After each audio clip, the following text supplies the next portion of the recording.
The film begins in Afghanistan, showing combat action between American special forces against the Taliban forces.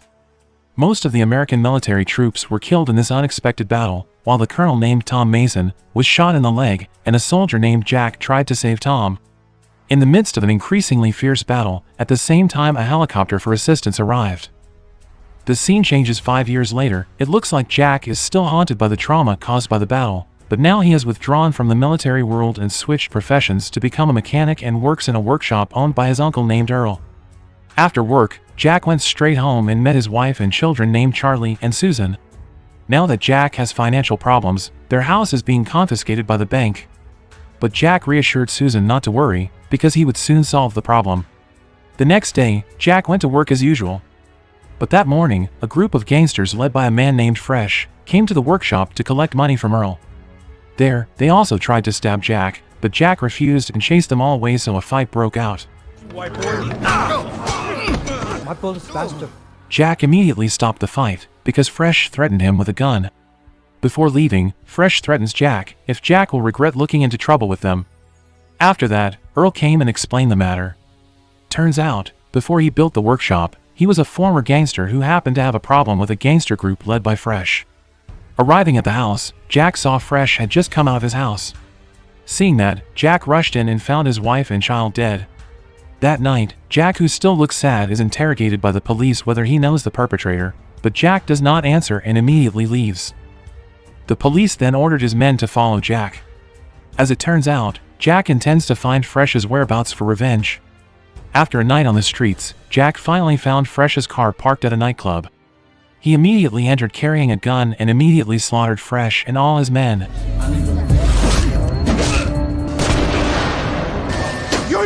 Take it easy.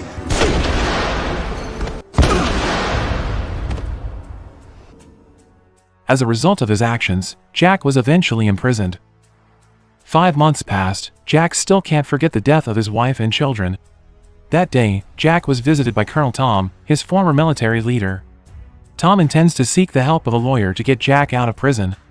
He did this to repay the favor because Jack had saved him on the battlefield. But Jack refuses Tom's help, saying that he has considered the prison as his new home. Even though he was released, out there he had no one else. That night Jack was visited again by a man named Ramsey. Ramsey also wants to offer help, but Jack again refuses. Then in the middle of the night, while he was sleeping, Jack was kidnapped by 2 soldiers in black uniforms, and it turned out that it was all Ramsey's doing. Ramsey is very impressed with Jack's background, who is a former Special Forces officer who is normally retired, and he manages to kill a group of gangsters alone. Turns out, Ramsey is the leader of a secret organization called Section 8. And Ramsey intends to recruit Jack as a member. After being convinced by Ramsey for some time, Jack finally agreed.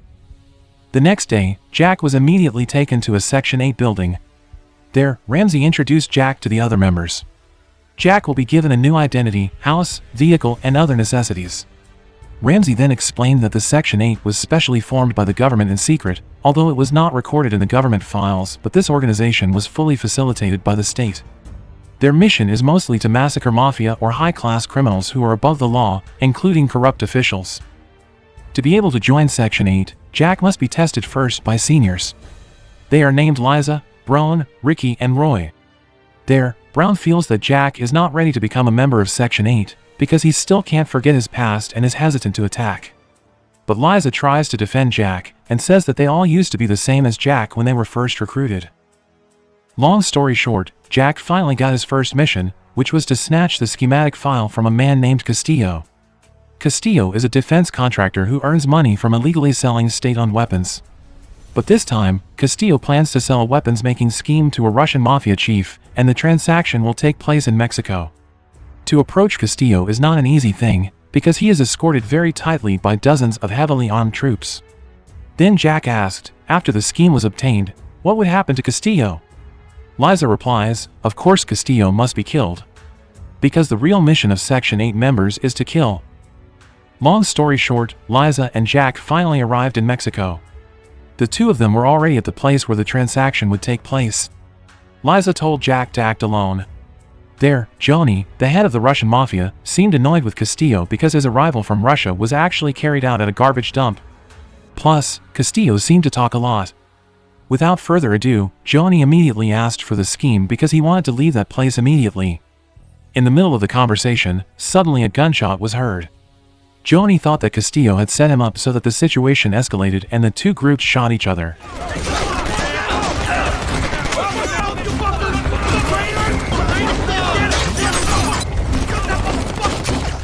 After most of the two troops died, Jack went forward and immediately killed Johnny and his remaining troops. Next, he approaches the dying Castillo and forces Castillo to give up his scheme. But Castillo cursed Jack, and Jack shot him straight away. After getting the file, Jack immediately left because the mission had been completed. Ramsey is annoyed that Jack left two eyewitnesses behind when he retrieved the file.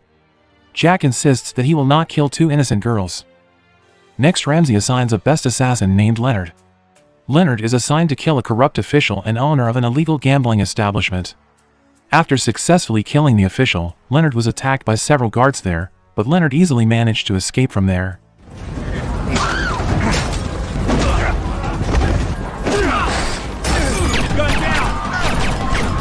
Move. Okay.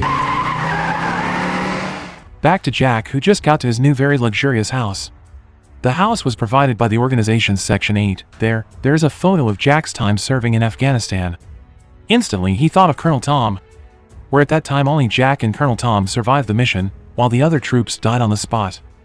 At night, Jack and Liza drink at a bar. There, Liza told Jack that she had liked Jack since the first time she met.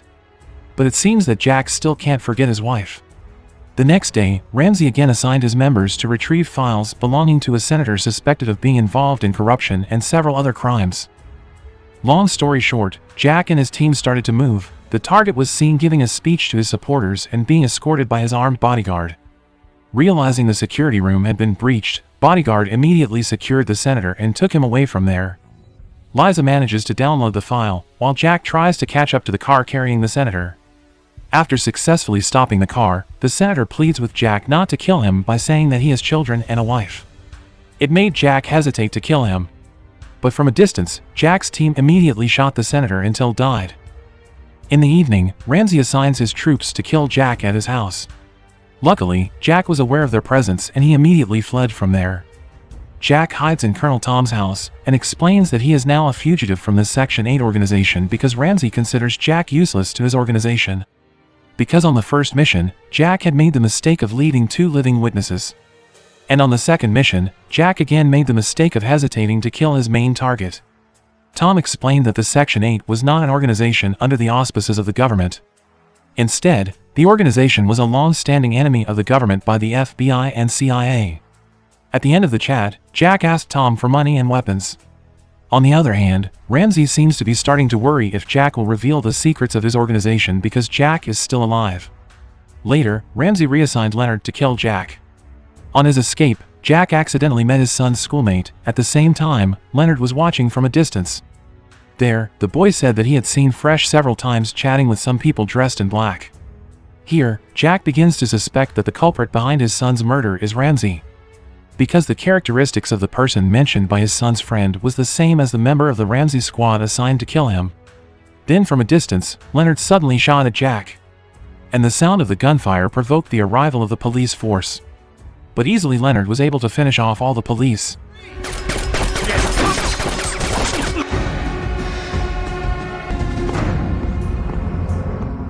Meanwhile, Jack managed to escape from that place. Leonard's failure to kill Jack upsets Ramsey. Likewise with Leonard, as this was the first time he had failed to kill his target. It turned out that Jack was hiding at Earl's place. Not long after, the Section 8 troops came to attack. But, this time Jack didn't fight alone. Earl helped him so that the shootout was unavoidable. Well back, now!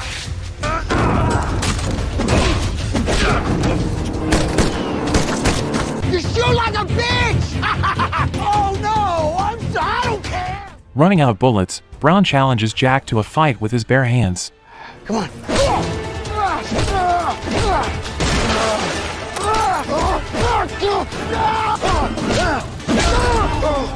Before almost succeeding in killing Jack, Liza actually shoots Brown from behind. Then, Liza took Jack to hide somewhere because Earl's place was no longer safe. After arriving at the hiding place, Jack was suddenly hit until he was unconscious. When he woke up, Jack was in front of Ramsey tied up. Liza's help turned out to be just a trap. Jack asks Ramsey why he didn't kill him right away. And Ramsey replies there will be a surprise for Jack. And the surprise turned out, Tom had been working with Ramsey and Tom, who suggested that Ramsey recruit Jack because he felt Jack had wasted his skills as the best military just to become an auto repair mechanic. But unexpectedly, Ramsey actually ordered several gangsters to kill Jack's family. Ramsey thought that after Jack's family was killed, Jack would not hesitate to kill anyone. But Ramsey's guess turned out to be wrong. In fact, Jack still has a sense of humanity. After that, Tom, Ramsey and Liza left the room. The three of them would split the money they got from selling the senator's schemes and secret files. Ramsey suggests that Jack be killed immediately, because Jack was just a burden to them. After that, Tom went back into Jack's room and untied him. Turns out, Tom is on a mission assigned by the government to capture Ramsey, and with Colonel Tom's help, Ramsey can easily get Jack out of prison. After listening to Tom's explanation, Jack was willing to help him. Then suddenly the fire bell in Jack's room rang and provoked the whole army into it. Ramsey's troops were killed off by Tom and Jack one by one. Meanwhile, Ramsey and Liza hide. Ramsey made an offer to Jack to take his money that was on the table, which amounted to $3 million. After taking the money, Jack could go far and be a free man forever. But the offer did not make Jack the least bit interested. Because his main mission now is to kill Ramsey, the person who had killed his beloved wife and children. Unfortunately, Liza managed to shoot Tom. Before he died, Tom had apologized to Jack because he felt indirectly involved in the death of Jack's wife and children. When Jack was off guard, Liza appeared, pointing a gun. Luckily, there were no bullets in Liza's gun, so in the end, Liza died in Jack's hands. Meanwhile, Ramsey managed to escape with his $3 million and Jack chased after him. He manages to shoot Ramsey's car tire, then he approaches Ramsey and prepares to shoot him. However, Ramsey belittles Jack by saying that Jack will not be able to kill him, because Jack has doubts and that is your weakness, Ramsey said. But without hesitation, Jack shot Ramsey to death on the spot. After that, Jack met an attorney general named Martin, the person who had given Tom a mission. Martin conveys a thank you from the government for helping Jack kill Ramsey. Martin explains who Ramsey really is. Previously, Ramsey was an FBI agent who was dishonorably expelled from the bureau, and since then Ramsey has recruited ex-militaries to join Section 8. An illegal organization he formed to extort corruption officials, to sell dirty government information. Then the government assigned Colonel Tom to hunt down Ramsey. Martin said there are still people like Ramsey out there, and the country needs someone like Jack to track them all down. In return, the life sentence received by Jack will be removed.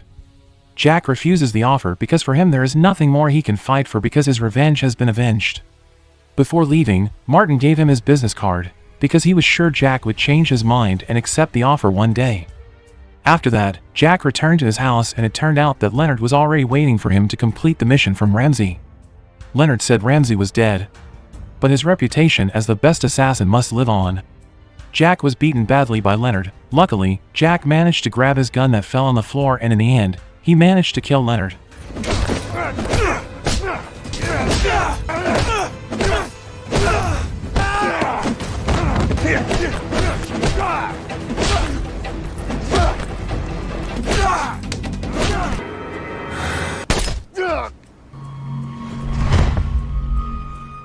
At the end of the movie, Jack is seen on a plane while calling Martin.